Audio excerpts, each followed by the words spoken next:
Bienvenido a Carpe Diem, un programa donde hablamos de todo un poco y un poco de todo. Humor con sentido.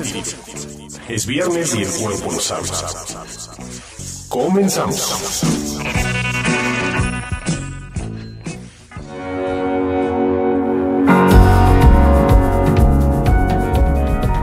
Hola, ¿qué tal? ¿Cómo están? Bienvenidos a una nueva emisión de Carpe Diem, donde hablamos un poco de todo y de todo un poco. Ya es viernes y el cuerpo lo sabe. Bienvenidos a esta emisión de hoy viernes 25 de enero. Y pues vamos a platicar con alguien muy especial, alguien que además de que conozco desde hace algunos años, es una persona que está muy metida en la parte de la promoción cultural, lo que ahora se llama el promotor cultural, que hace algunos años ese término no existía, era algo así como raro, ¿no? Y digo raro el concepto, no raro los que llevan el cargo. No, y también los que lo también, bueno, hay algunos medio raros, ¿no? Presento a Leonardo Reyes. Leonardo, bienvenido a este programa. La verdad es que estuvimos correteándolo para que nos acompañara. Él es un promotor cultural de gran trayectoria por muchos años en el ambiente cultural en México. Muchísima gente de la cultura, de la alta cultura, de la cultura popular, de la difusión, también de la educación cultural lo conoce. Y pues bueno, Leonardo, bienvenido al programa. No, hombre, gracias, Jaime, por la invitación. No sabía que habías estado correteándome. De haberlo sabido, probablemente no me dejo atrapar. No, bueno, de haber sabido o haber el resultado del programa, a lo mejor vas a decir, no, pues corro más rápido. O corro más rápido, pero ya estamos acá y yo te agradezco mucho el espacio, la invitación a charlar sobre los temas que me apasionan, que nos apasionan, porque también tú tienes tu historia, ¿no? Como se dice. Yo en realidad, más que, digamos que yo soy un hacedor de proyectos. Leonardo tiene la peculiaridad, ya lo escucharás, vamos a hablar también un poquito de su trayectoria, pero ya lo escucharás. Tú eres un teórico, yo me atrevería a decir un teórico de este asunto de la cultura. O sea, el proceso de Leonardo, además de estar involucrado en la difusión cultural, en la capacitación cultural, es un estratega de todo este movimiento que se ha dado en los últimos años. Lamentablemente en México es muy reciente, ¿no? Apenas se empieza a reflexionar, pero él es parte o artífice de estas estrategias de difusión y de promoción cultural que bien lo necesitamos en México, ¿no? A mí me parece que eso es importante decirlo. Y ahorita que escuches y veas el programa, yo creo que te vas a ver por qué. Y a mí me parece que podemos empezar por un tema o por algo. El programa, Leonardo, es un programa en donde la idea es charlar, como tú bien dices, y a ver hasta dónde llegamos. Podemos empezar platicábamos al principio de la alta cultura y después podemos terminar hablando de Mickey Mouse o de lo que sea, ¿no? O de Melinda Linda. Una cuestión así, ¿no? De que si Melinda... Un icono de la cultura popular mexicana, ¿no? De la década de los 60 y 70 en los cómics, ¿no? Esa está sensacional, ¿no? Yo me imaginé otra Melinda que... No, mejor de ella no hablemos. Sí, mejor no vaya a ser que llegue Relaciones Exteriores y nos quiera hacer algo, ¿no? Pero bueno, platiquemos, hablar de la cultura es algo, en mi opinión, un poquito, si bien controversial, porque el término cultura espanta a mucha gente, hay que decirlo. O sea, el término cultura, hay mucha gente que lo puede estigmatizar como aburrido, como es solamente de algunos eruditos. También existe el asunto de la cultura popular, que es donde más me gustaría que platicáramos. Una pregunta para empezar, y aprovechando tu trayectoria, ¿qué significaría ser culto en un país como México, por ejemplo? Y mira que es una pregunta así que nos puede llevar tanto a cuestiones filosóficas como a cuestiones de educación, de información, de sensibilidad de la gente. Pero en un país como México, por ejemplo, ¿qué implicaría ser culto? Se tacha que la idea de que el culto es el erudito que se ha leído 20,000 libros y que asiste a exposiciones, que entiende la música clásica, digamos que se encasilla más en la alta cultura, lo que consideramos las bellas artes. Pero en nuestra nueva idea de la difusión cultural, ¿qué implicaría ser culto en México, Leo? Implicaría ser un ciudadano del país. Ajá. Eso, básicamente. Y yo creo que el problema es que nos hemos adscrito a discusiones demasiado teóricas, demasiado intelectualizadas acerca de la cultura. Una gran cantidad de autores desde la propia Ilustración han estado tratando de dilucidar qué demonios es la cultura. Podemos acumular definiciones a pasto acerca de lo que es la cultura, más o menos congruentes consigo mismas o con otras, con vasos comunicantes. Sin embargo, la mejor definición al concepto de cultura que yo he escuchado no se la escuché ni a un antropólogo, ni a un sociólogo, ni a un gestor cultural, que es la profesión emergente en el ámbito de la cultura, ni a un filósofo de la cultura. Se la escuché a un escritor argentino, a Noé Gitric, en un curso hace muchos años en la Escuela de Escritores de la Sociedad General de Escritores de México, de la SOGEM. Alguien le hizo esa pregunta precisamente y él respondió de bote pronto: cultura es todo aquello que el ser humano añade a la naturaleza. Eso me parece sensacional. Todo lo que escapa al estado de la naturaleza, todo lo que surge de la mano, de la creatividad, de las posibilidades de inteligencia del ser humano para interpretar su mundo, su realidad circundante, es cultura. Y desde esa perspectiva, todos los seres humanos somos cultos, en la medida de que producimos cosas materiales o conceptos, ideas, producciones simbólicas alrededor de la apropiación que hacemos del mundo. ¿Qué es ser culto en México? Es ser habitante del país. Eso me parece muy interesante, pero además me parece algo que rompe, y eso sí quiero como que la gente que nos ve y nos escucha rompe muchas de estas ideas que comentaba yo al principio, de que bueno, pues hay que tener determinada información, determinado gusto, determinada experiencia, trayectoria como para digamos hacerse culto. Pero también esto me lleva a pensar que podrá haber determinados niveles o determinados, no quiero pensar precisamente en niveles, pero es la palabra que encuentro ahorita, entre, digamos, el hacedor de una obra como, vamos entrando en materia, como Roma, la película esta de Alfonso Cuarón, que en esta semana acaba de recibir 10 nominaciones al Oscar, pero lejos del Oscar era muy plausible porque el Critics' Choice, los Globos de Oro ya la premiaron, ¿no? Para aquellos que dicen el Oscar no es necesariamente un referente de calidad cinematográfica, con lo que yo estoy de acuerdo, no necesariamente es un gran referente, pero no es el único festival donde fue premiada. Pero la idea de mi comentario es: hay un nivel de cultura, un nivel de significado y de significantes en una película como Roma, a alguien que hace un meme, por ejemplo. O sea, quien hace un meme para internet, a raíz, por ejemplo, ahorita de esto de la tragedia en Hidalgo, y que si los guachicoleros, y que si porque hay un montón de memes, algunos muy agresivos, algunos muy obscenos alrededor de eso. Vaya, en términos de ese sentido, las dos cosas son cultura, ¿no? Absolutamente.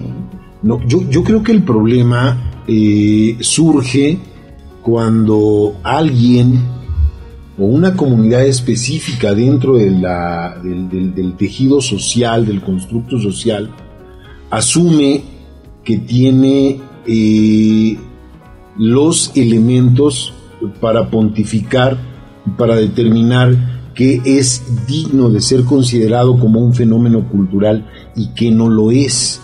Insisto, en la perspectiva en que son resultado de la creatividad humana, tanto la película Roma de Alfonso Cuarón tanto como un meme, con toda la crueldad que pueda, la mala leche, y la mala leche desbordada que pueda contener, es un producto cultural, es un fenómeno cultural, puede o no gustarnos. Ahí vamos al punto. Pero ahí entonces estamos hablando de otro componente de la construcción cultural, estamos hablando de la apreciación estética. Estamos hablando necesariamente de conceptos, si bien complementarios, sí diferentes, que se rigen por sus propios códigos. Yo no tengo ningún problema en decirte, Jaime, que un meme es una construcción simbólica, una construcción cultural que se hace con la creatividad del que lo produce a partir de sus propios referentes. Sus referentes pueden ser muy sofisticados, muy complejos o muy elementales, pero no por ello menos ingeniosos. O Roma, que es un producto decantado de una acumulación de experiencias, de conocimientos, de saberes adquiridos de Alfonso Cuarón y todo un equipo que hubo a su alrededor para producir la que, a mi juicio, es una de las, si no la mejor película mexicana, como ya alguien se ha atrevido a decir en algunos medios electrónicos o en redes sociales. Sí, es una de las mejores películas que se han hecho en México desde que inició la historia del cine. A mí me parece que es una de las películas más completas en esos términos, ¿no? O sea, ya decir la mejor entra en este mundo que tú dices de la percepción estética, ¿no? O sea, es decir, cada quien y su manera de ver las cosas, ¿no? En efecto. Como diría un amigo estupendo, es tu perro y tú lo bañas, ¿no? O sea, es tu rollo, tu apreciación. Pero tenemos que hacer ya una pausa, se nos va el programa rapidísimo, pero ese señor hay que aprovecharlo con todo su conocimiento. Vamos a hacer una pausa y al regresar vamos a profundizar sobre este asunto de Roma. ¿Qué te parece? Porque hay mucha gente que dice es una excelente película, hay otros que dicen no, es una porquería porque no tiene trama, porque no tiene esto, porque no tiene aquello, porque en blanco y negro, y a mí me parece que vale la pena platicarla a partir de pues todo este cúmulo de significados que tiene, pero a partir de las reacciones también de la gente. Vamos a hacer una pausa y regresamos. Y hablemos de Roma entonces.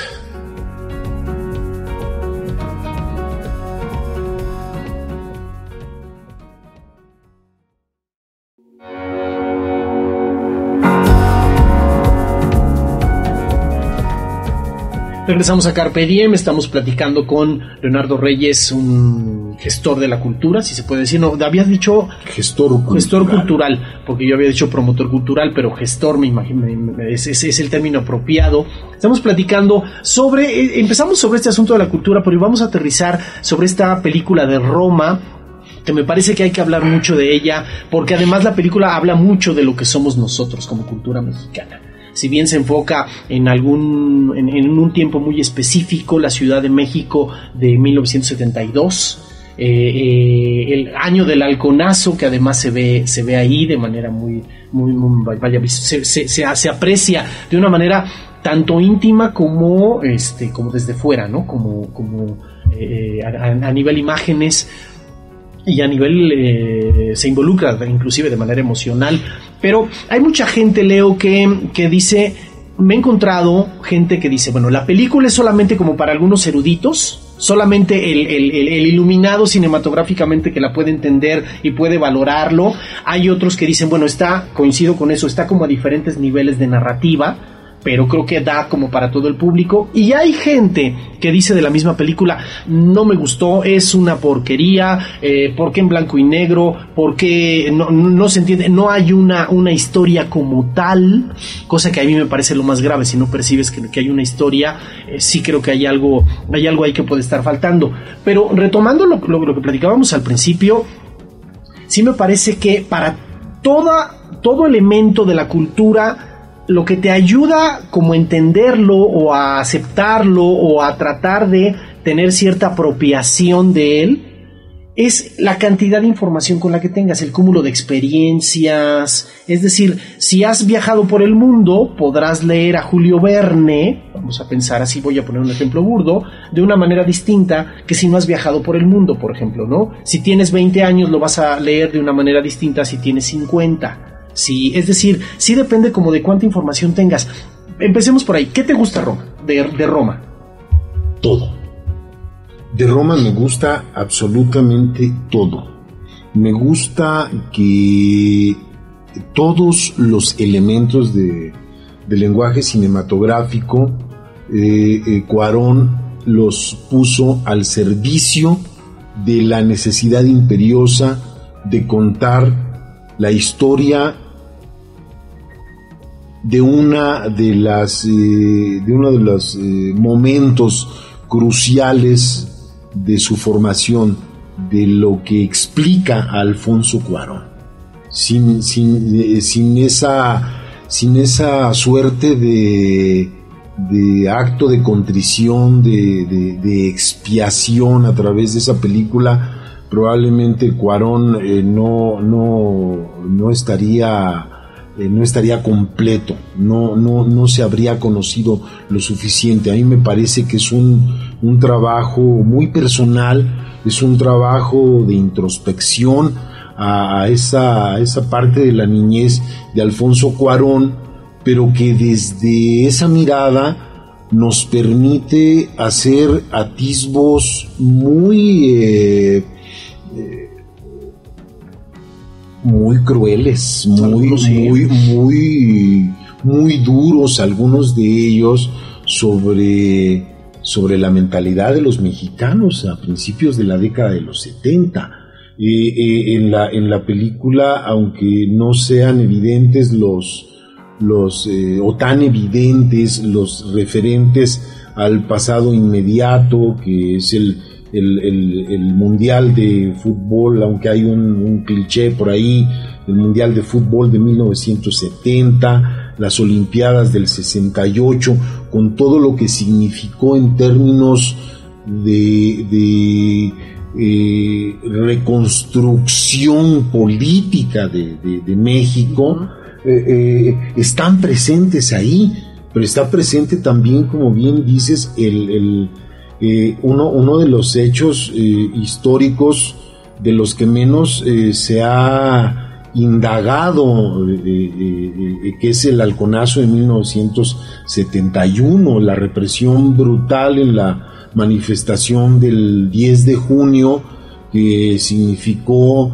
la acumulación de más cadáveres que compartir entre los regímenes de Gustavo Díaz Ordaz y posteriormente de Luis Echeverría Álvarez. A mí me preocupa cuando veo comentarios en las redes sociales acerca de que Roma es manida porque no cuenta ninguna historia, porque me parece que es tanto como darle la espalda a la historia de un México relativamente reciente, que nos ayuda a explicar qué fue lo que ocurrió, por ejemplo, en el proceso electoral de 2018, y que supuso no un cambio de régimen hasta ahora, sino un cambio de toda la manera de hacer política en este país.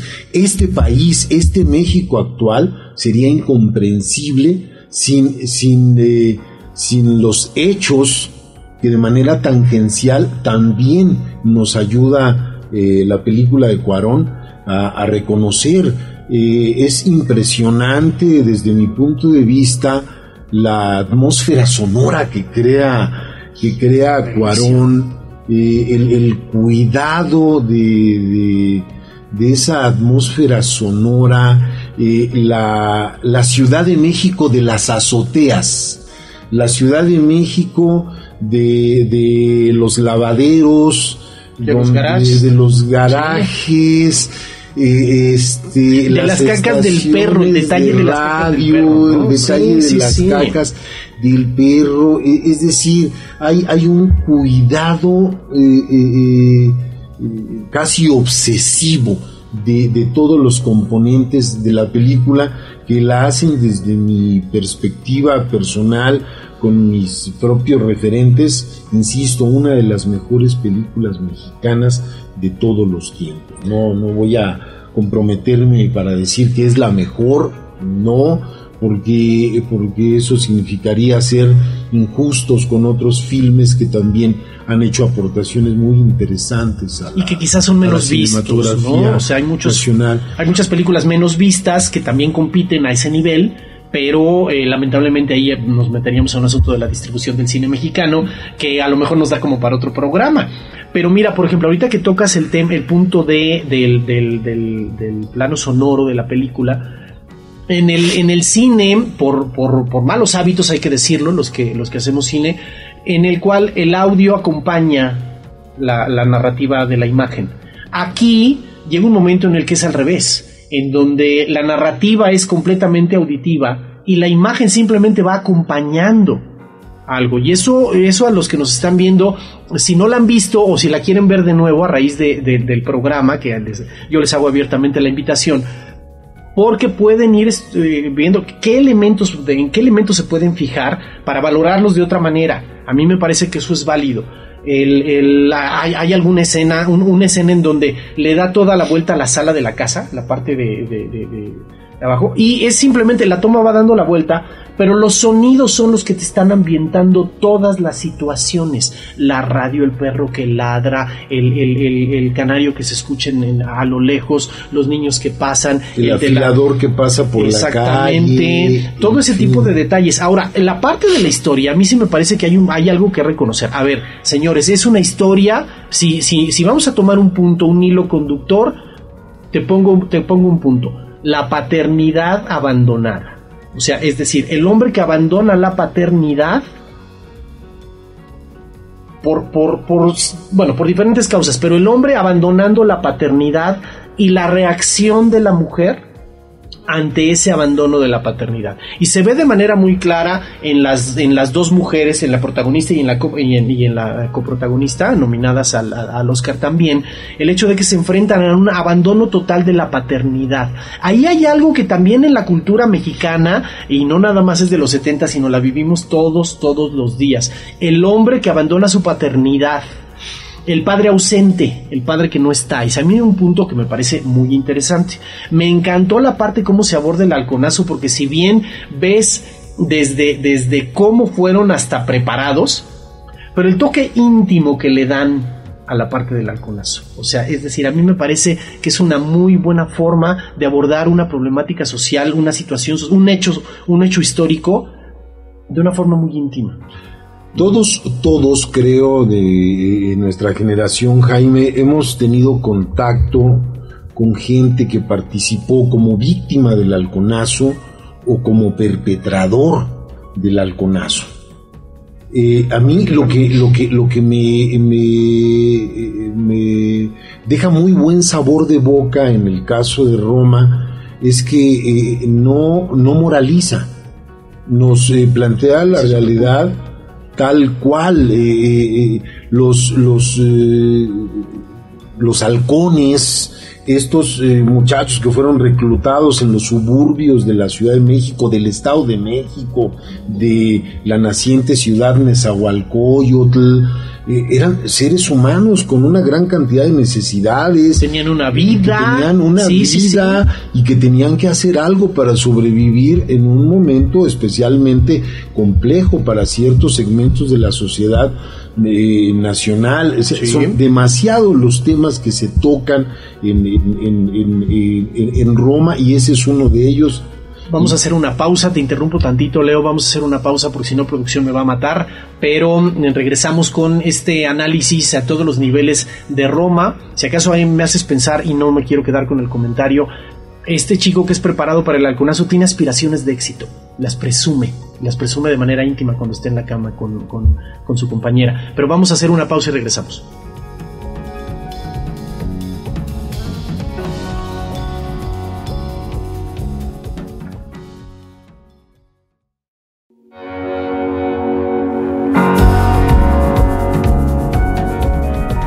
Regresamos a Carpe Diem, estamos platicando con Leonardo Reyes sobre la película de Roma y sobre todos los aspectos que en donde nos reflejamos la cultura mexicana, no nada más de los 70s, yo creo que muchos de los elementos de la cultura actual están retratados ahí.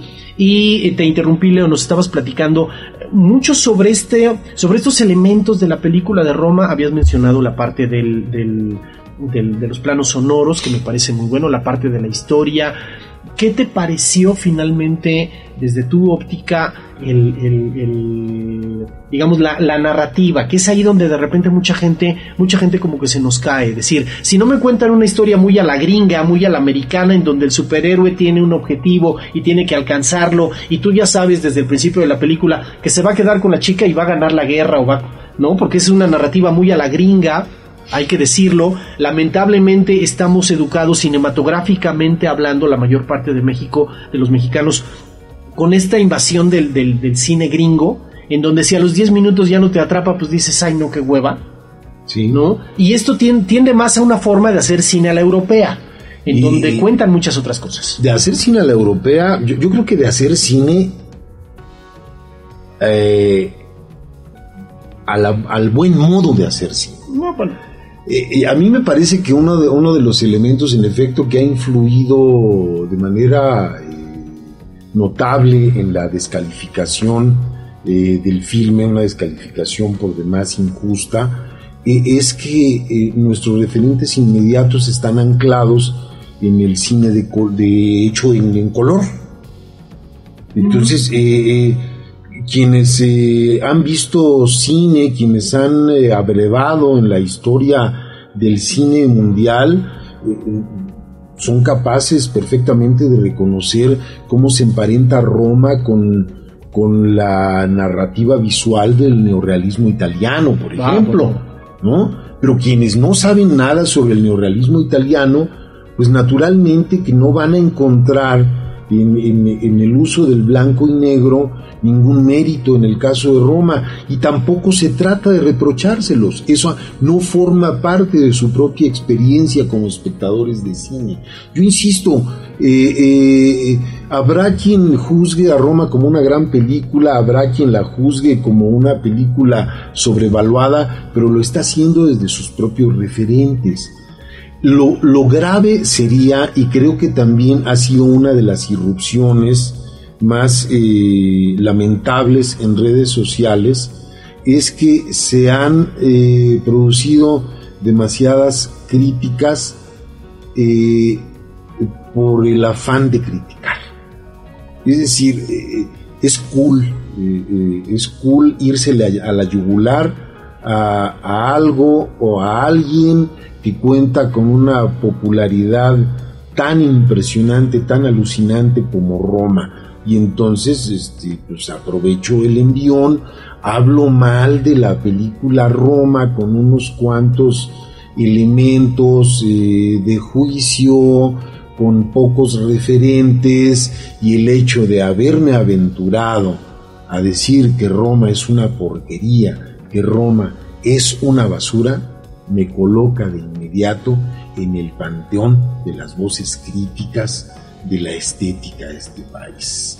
O también... Y es un acto de snobismo también. No, o puede ser también un acto de pendejez, y en ambos sentidos, porque ahorita me estoy acordando, no me tocó ver el programa, porque no veo mucho el canal de las estrellas, pero me tocó ver un meme en donde una conductora, ándale, que por alabarla, porque en realidad la alababa, el sentido era decir, qué buena película, qué bien le va a ir a Cuarón, porque Roma, imagínate, Roma fue premiada en Italia y habla de ellos, ¿no? Y tú dices, no la chingues, o sea, es decir, también por alabarla, exhibe, y aquí retomo lo que tú dices, o sea, de alguna manera, todas nuestras posiciones, sean críticas, sean analíticas, hablan más de nosotros mismos que de la película.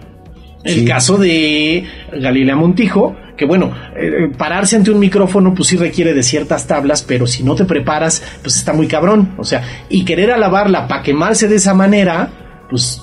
Pero peor que hablar de nosotros mismos, muchas veces hablan de lo que nosotros creemos acerca de nosotros mismos.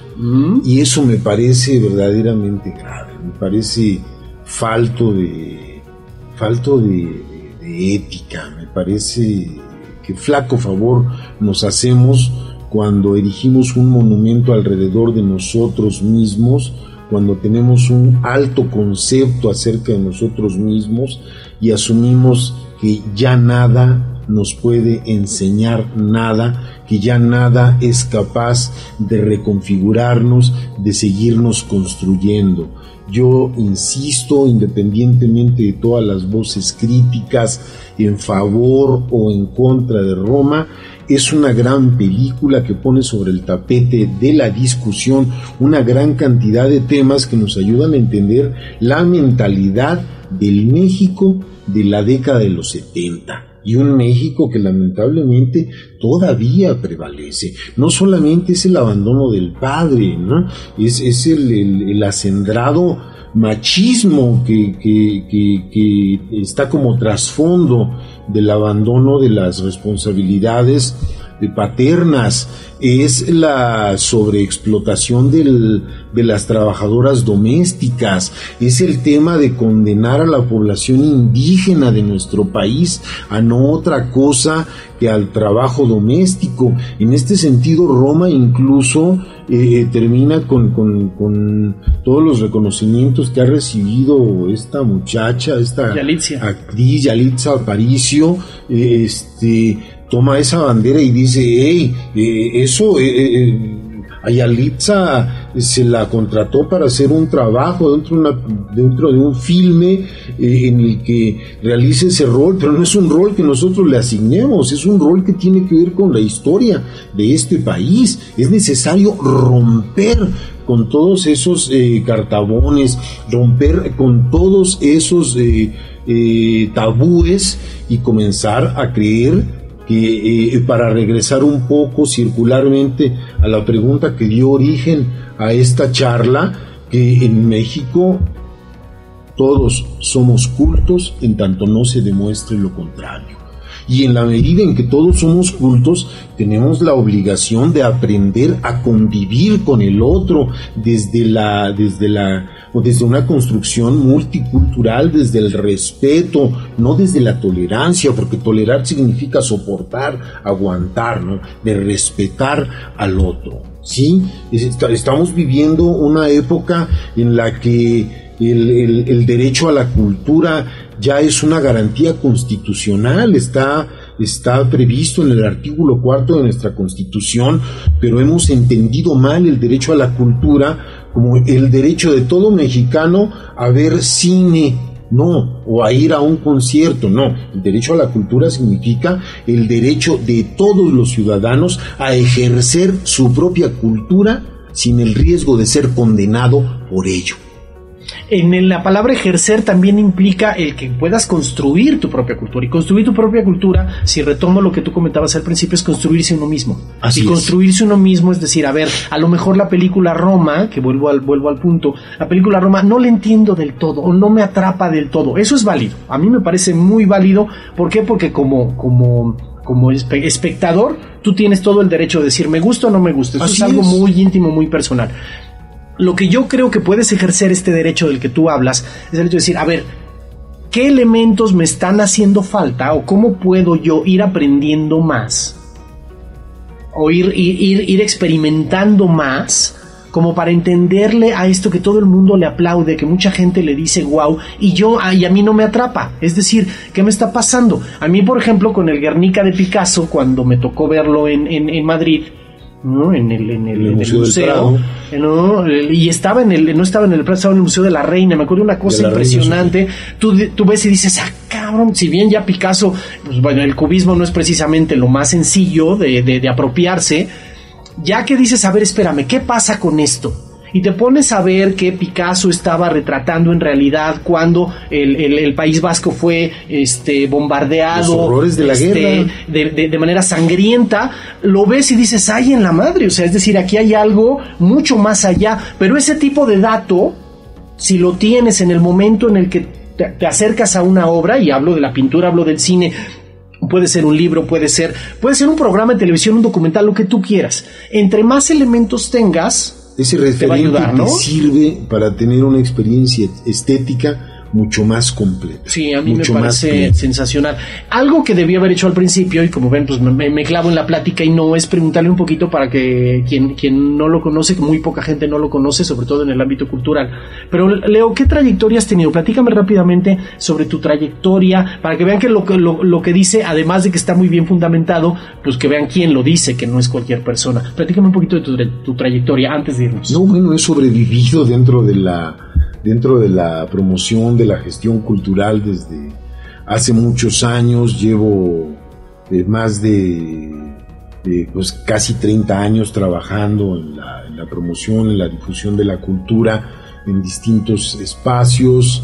Soy escritor, soy narrador, pues ¿qué te puedo decir? Un poco parafraseando a Carlos Monsiváis, a partir de preguntas que también me han hecho en otro momento. Parece que todos los temas te interesan. A mí solo me interesa el lenguaje, pero por fortuna el lenguaje atraviesa absolutamente todo. No, bueno, me parece muy bien. Este ha sido nuestro invitado, con el cual charlamos de una manera muy interesante. Si ya viste Roma y te pasó lo que mucha gente, vaya, no hay ningún problema. Te recomiendo un poquito que con todos estos elementos que platicamos, vuélvela a ver si encuentras algo que digas, ah, caray, ¿no? Porque eso no es un asunto de eruditos en una escalera en donde el de más arriba entiende mejor ni mucho menos. Es más bien horizontal, en donde los significados y las experiencias son distintas y nos hace mejores. Yo sí creo que nos hace mejores el entender, como tú bien decías antes, el entender cómo otro entiende, capta o aprecia algo que a lo mejor mis referentes de experiencia, mis referentes de vida no me dan. Entonces eso sí te ayuda como para ampliar más los horizontes. Esa es una de las razones por las cuales invitamos a Leonardo a que estuviera, y la verdad es que me encantaría que estuviera en otros programas. Ahorita vamos a negociar si nos alcanza la lana para que un personaje como Leo nos visite, pero Leo, quiero agradecerte el que haya estado con nosotros. No, al contrario, Jaime, muchas gracias por la invitación. Y pues mira, si se trata de charlar, si se trata de hablar de lo que nos gusta, cuenta conmigo. No, bueno, pues adelante, come frutas y verduras, podemos decir, come palomitas y viendo buen cine o todo tipo de cine, sobre todo ve Roma. Pero sobre todo no le temas al conocimiento. Eso me parece. No duele. Y si duele, gusta. Nos vemos la próxima.